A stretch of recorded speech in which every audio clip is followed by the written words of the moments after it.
আসসালামু আলাইকুম ওরহমতুল্লাহি ওবরাকাতুহু।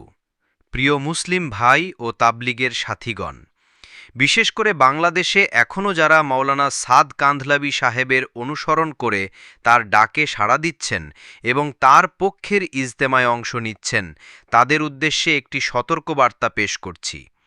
আপনারা নিশ্চয়ই জেনে আনন্দিত হবেন যে ২০২৫ সালে আমেরিকার শিকাগো অঞ্চলের শত শত হকপন্থী মুসলিম ভাই মৌলানা সাদ সাহেবের ইজতেমা সম্পূর্ণভাবে বয়কট করেছেন। ইজতেমা মাঠ ছিল প্রায় ফাঁকা, হাতে গোনা কিছু বিভ্রান্ত অনুসারী ছাড়া কেউ আসেননি।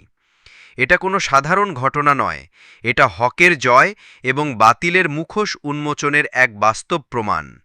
কেন তারা বয়কট করেছে? কারণ তারা স্পষ্টভাবে বুঝে গেছে যে মৌলানা সাদ সাহেবের বহু বক্তব্য শরীয়তের খেলাফ। তিনি নবী রাসূলদের মর্যাদা ক্ষুণ্ণ করেছেন।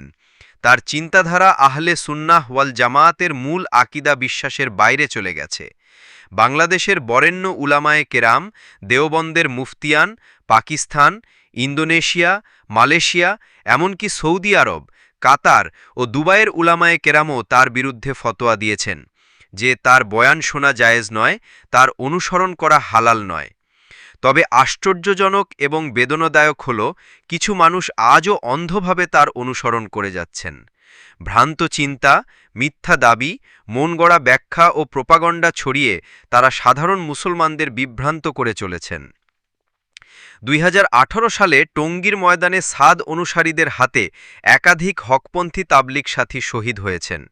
২০২৪ সালেও একইভাবে সাদ অনুসারীরা হিংসাত্মক হামলা চালিয়েছে। আমরা আপনাদের আন্তরিকভাবে আহ্বান জানাচ্ছি, তওবা করে হকের পথে ফিরে আসুন।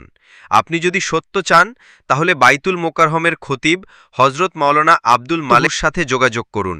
দেওবন্দের ফতোয়া পড়ুন। বাংলাদেশ ও পাকিস্তানের উলামাদের ব্যাখ্যা শুনুন। সত্য আপনার সামনে পরিষ্কার হয়ে যাবে ইনশাআল্লাহ। আজই সিদ্ধান্ত নিন। মৌলানা সাদ সাহেবের বিভ্রান্ত ইজতেমা থেকে নিজেকে দূরে রাখুন। আলমী শুরার অধীনে সহি আকিদা ও সুন্নতের পথকে গ্রহণ করুন। অনেকেই ইতিমধ্যে ফিরে এসেছেন, কালেমা পড়ে নতুনভাবে দাওয়াত ও তাবলিগের সহি মেহনত শুরু করেছেন। আসুন আমরা তারাই হই যারা আল্লাহর কাছে কবুল হয়ে যাব।